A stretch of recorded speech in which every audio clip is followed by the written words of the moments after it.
त्याचा वास कसा आला असता माहिती खाल्ल्यावर आखे बामण बिमण पळून गेले असते. बोलू पाय ना.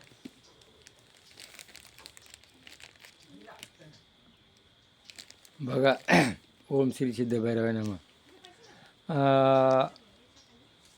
अर्जुनाला काय सांगितली गीता? कोणा सांगितली? कृष्ण भगवंताने.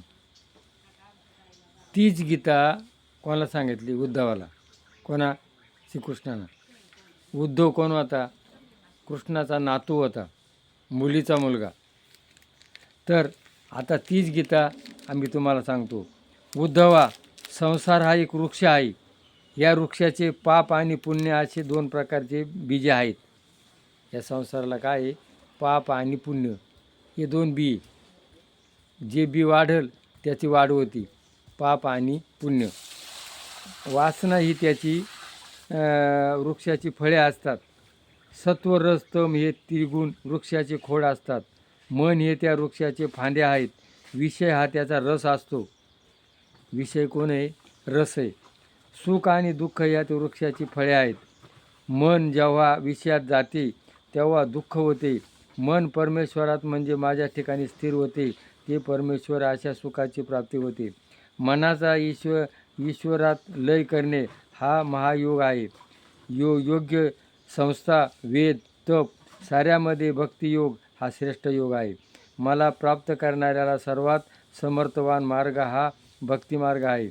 उद्धवाच्या जिज्ञासेचे शमन करण्यासाठी मग कृष्णाने त्याला शम, दम, तप, धन, लाभ म्हणजे काय हे सांगितले. पंडित आणि मूर्ख, धनवान आणि दरिद्र याच्यात फरक सांगितला. श्रीकृष्णाने उद्धवाला सांगितले की बुद्धीला माझ्या स्थिर करणे म्हणजे शम, इंद्रियांना वश करणे म्हणजे दम, कुठल्याही जीवाची द्रोह न करणे, कुणाचाही दोष करणे न दोष करणे म्हणजे दान, देहाचा त्याग करणे म्हणजे तप, स्वभाव जिंकणे म्हणजे शौर्य, धर्माने वागणे म्हणजे धन मिळवणे. बंधन आणि मोक्ष यातील फरक ज्याला ठाऊक आहे तो पंडित. आणि देहामध्ये अहंभाव जो राखतो तो मूर्ख. मीपणा. रावण कोण होता? अहंकारी होता. मी माझ्यासारखं कोणी नाही, तो कोण? मूर्ख. जो संतुष्ट राहतो तो धनवान. जो समाधानी असतो, मला काही नको, तो कोण? धनवान. मला काहीतरी पाहिजेल असं म्हणणारा कोण? भिकारी. संतुष्ट राहतो तो दरिद्र असतो. उद्धवा, या सृष्टीमध्ये मनुष्यजन्म प्राप्त होणे ही दुर्लभ गोष्ट आहे. हा मनुष्यजन्म मिळाला ही दुर्लभ गोष्ट आहे. फेऱ्यातून 84 लक्ष फेऱ्यातून हा मनुष्यजन्म होतो. गुरुकृपे आणि भक्तीने साध्य करता येते. भक्तीमुळे सर्व संशयाचे निरसन होते आणि या भक्ती मार्गाला कसे चालायचे हे आपला गुरु शिकवतो. जीवनात कसं वागायचं, कसं जगायचं हा शिकवणारा कोण? गुरु. मग तुका म्हणे माता पिता गुरु बंधू आणि कृपा सिंधू पांडुरंग. पहिला गुरु कोण आहे? आईबाप, मग शिक्षक आणि गुरु. तर आज समाजामध्ये आईबापाची किंमत केली जात नाही. आईबापाला काही कळत नाही.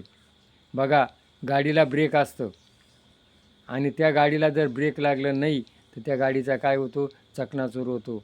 म्हणून असं करू नको, तसं करू नको हे सांगणारे कोण असतात? आईबाप. आणि जो त्यांचं ऐकत नाही त्याच्या गाडीचं ब्रेक सुटून जातं, जीवन उद्ध्वस्त होतं. अशा अनेक लोकांचे जीवन उद्ध्वस्त झालेले. तरी ध्यान धरा आणि हे जे सांगितलेलं आहे हे जर पटलं असेल तर क्लिक करा आणि याचा उपदेश घ्या. जय भैरवनाथ महाराज की जय.